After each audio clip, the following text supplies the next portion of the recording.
If a black widow walked into a Venus flytrap, what would happen? Would the trap close on top of the spider and eat it whole? Or would the black widow be able to use its venom to squeeze its way out? Well, I'm gonna be testing just that, along with tons of other insect types to see how strong Venus flytraps really are. Now, to get a Venus flytrap, you gotta of course buy one online, and so I found this website. There was two different options of stuff to buy: a cheap $10 Venus flytrap bundle and an expensive $100 bundle. Oh, this is actually perfect. I think I'm gonna buy both of these trap bundles. Then I'll be able to test the cheap and expensive traps to see which will be more effective at catching insects. So hey, I guess let me just check them out. And thankfully, only a couple days later, I got the traps delivered in the mail. After taking them out, I separated them into cheap and expensive. You can see the cheap Venus flytraps actually gave me quite a lot for just $10. And the traps themselves did look pretty healthy, big, and had that signature green and red color. Nice. However, over on the expensive side, you can see these are a bit different. They're not even packaged at all, and they look way more natural with moss all around the dirt. However, the main difference in these ones is that they're basically fully red. Like, they literally look like an apple. I've never seen Venus flytraps like that. But other than that, these traps mostly look the same, and hopefully at least one of them will be able to successfully trap a black widow. But before we test the black widow, we also got some other insects to test, starting with a fly. And thankfully, I'm a weird bug guy, so I just got a container of a bunch of flies, which might actually mostly be dead, but I think some are alive in there. First of all, let's get the plants in their testing chambers, and we'll be testing the strength of the cheap $10 traps first. Without wasting any time, I just put in a single fly and put 30 minutes on the clock. And if it gets caught before the timer's up, I'll add in some more flies. But instantly, as you can see, the fly started to climb along the glass to try and escape. Thankfully though, I've sealed this enclosure shut, and once the fly realized that, he ended up going back down to the floor. Now this is where things get interesting, because the fly landed on one of the pots with all of the Venus flytrap plants. What makes Venus flytraps so effective is actually their nectar. Just like normal flowers, these traps also produce nectar around this little green lip part of the plant. And basically what it's designed to do is lure hungry insects in,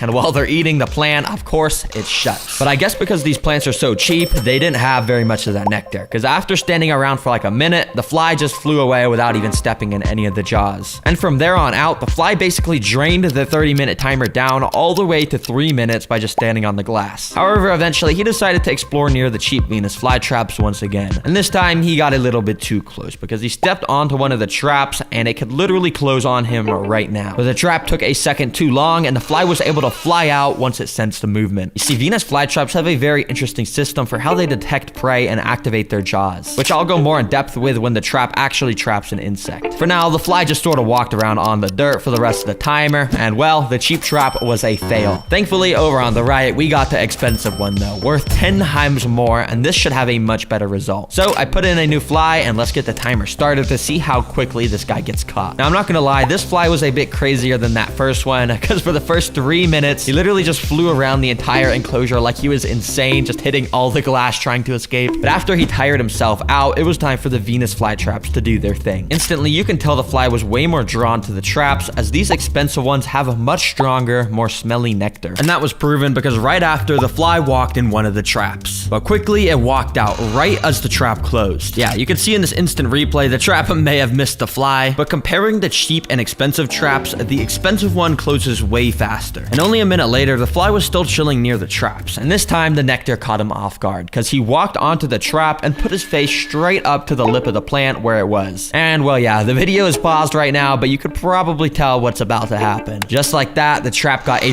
perfect close on the fly. You see, every single Venus flytrap has these super tiny trigger hairs inside of the jaws, and when a bug or something touches more than 2 of them, the trap starts to close. And these expensive ones are able to close so quickly that they catch most of the prey that steps inside. You can see slight bits of movement inside over the next 20 minutes, but over the next few days, the trap is going to release a type of acid on the fly to digest it down and grow even stronger. Well, it only took 5 minutes for that to trap the fly, and the cheap one didn't catch any. So the expensive one definitely takes home the win, and I think I'm gonna have to rate him a 3 out of 10 for how entertaining it was to watch. And I just say that because the next 2 insects should be way more interesting, especially the black widow. I have no idea what's gonna happen with that. Anyway, second up though, we got crickets to test. Thankfully, crickets can't fly or climb glass, so they should be way easier to catch. And after letting one loose in the cheap enclosure, I put 30 minutes on the clock. Let's see what happens. Now, for the first little while, the cricket spent most of its time just walking on the dirt along the side of the glass to, of course, try and find an escape. Because let's be real, every cricket that sees me on this channel knows it's about to get eaten. He did not want to be in here. But after 5 minutes, he made his first approach to the trap. traps. And one thing I should probably say is that the crickets are way more attracted to nectar, as it's a primary part in their diet. And that was shown because soon after, the cricket started to climb on the outside of the jaws of this trap. And right after that, I actually realized the cricket had stepped inside one of the traps, and it sort of looked like it was drinking nectar. But hello, Venus flytrap, there's a cricket standing inside of you right now. Are you gonna close? Yeah, the cricket really just stood there for 30 seconds, and when it was finished drinking the nectar, it started to walk out, and then finally the trap closed. Good job, bro. You were only a minute late at closing. I guess the cricket must have just not hit a trigger hair inside until the very end, which is why that happened. Anyways, nothing really new happened up until 15 minutes left on the clock, when I decided I wanted to add in 3 more crickets to make this more interesting. And while these guys all ran around the enclosure, I closely watched them to see if any would step inside any of the traps. And at 5 minutes left, this happened. You see, this cricket started to walk up the stem of this trap. Then he walked inside, realized it was a dead end, and tried to turn around. But it was too late because the trap closed on him, leaving him half stuck inside. So I literally just got some time-lapse footage of this guy to see if he'd be able to escape. And actually, while I was recording that, another cricket below also stepped into one of the traps. And he also got half of his body stuck inside. Thankfully, this cricket was able to use some of the stuff around him to pry himself out of the trap. However, I don't know if this guy will be able to do the same, since he's in the air and has nothing to grab onto. So I guess I'll just leave you here. Sorry, boy. Good luck. But anyways, that concludes the timer, and I would call this a half success for the cheap plants this time. But oh boy, am I excited to do this with the expensive traps. I didn't want to waste any time, so I put in 1 cricket. And this time, the cricket instantly walked towards the traps, like within a couple seconds. And he started to just play with his life, because he would just be walking through the plants like this, narrowly escaping the insane speed of these expensive Venus flytraps. Now, only a few minutes later, the cricket once again walked into a Venus flytrap. This time, he managed to dodge all the trigger hairs, and he put his mouth up to the lip of the plant to drink some nectar. But yeah, the second he started moving again, he wasn't so lucky, because the trap got an absolutely perfect close on him. And well, it only took 7 minutes for the expensive traps to fully capture a cricket. So once again, I'm gonna have to give the win to expensive. And I think I'm gonna rate that a 6 out of 10 for entertainment, because way more traps closed, which was fun to watch. But you already know what time it is. It is a Black Widow o'clock. Yeah, it's time to test the Black Widows now. Now, I've never actually just seen a Black Widow walking around where I live. I don't know why. I guess they just don't have them here in my state. So the only way to get one was to get out the laptop and find a website selling them. I ended up finding a good listing on this website, so I bought some, and the next day they got delivered to my house. As you can see, I bought a pretty good amount of these guys, and as you can probably also see, they're super creepy. They got that signature glossy black color, a massive abdomen, and of course, they got the red hourglasses on the back of that abdomen to let you know they're extremely venomous. In fact, something I just learned about these guys is their venom is actually 15 times more potent than rattlesnake venom. That's why when I opened the container to get a closer look, I got extremely scared when they started running away straight towards me. Bro, that Black Widow just ran out of here. He webbed down the side of the table and just started running around the floor. But don't worry, I actually scooped him up into this box I had laying around. I'm pretty scared of Black Widows. Anyways, I went and put one of the Black Widows inside the cheap trap enclosure and got 30 minutes on the clock. This is about to get interesting. Let's see what happens. Right away, the Black Widow made her way towards the traps. Now, Black Widows are a lot slower than crickets and flies, so if this spider steps inside a trap, there's a high likelihood of it getting caught. And while nothing really happened for the first couple of minutes, eventually the spider started to walk along the tops of some of the traps. You can see Black Widows are very meticulous with their movement, and it would very carefully place its legs above the trap, making sure not to step inside. But even with that, the spider was playing a dangerous game, because all it needed was one bad step. Anyways, about 15 minutes later, I noticed that the spider had actually started to spin a little bit of silk, and maybe it was planning on building its web here. But unfortunately, she would never get the chance to finish, because she took a wrong turn into the Venus flytrap, and well, it closed straight on her. Almost perfectly. However, there was still some legs sticking out. To be honest, it didn't look good for the Black Widow, and besides a few leg twitches, it looked like the spider had just lost to the Venus flytrap. And if you thought that was cool, well, you gotta see the expensive Venus flytraps, because right after putting the Black Widow in, he instantly walked up to a Venus flytrap. And literally within the first 30 seconds of the timer, he stepped inside one of the traps, ducked down a little bit too much, and the trap closed on him within an instant. In my opinion, this one was even cooler to watch, and yeah, his legs were also just sticking out of the size of the trap. And well, hopefully that answers the question. Venus flytraps do beat Black Widows. Well guys, thanks for watching. You can watch another video by clicking there. Anyways, as you can see, my dog's actually repping the brand new Terra Green merch. You know, he's loving it. He loves wearing this, and you can find this and this brand new sticker pack all on the TerraGreenStore.com, and there's also a ton of other stuff there if you want to check it out. Help support the channel, and also So yeah, just thanks for watching, and bye-bye.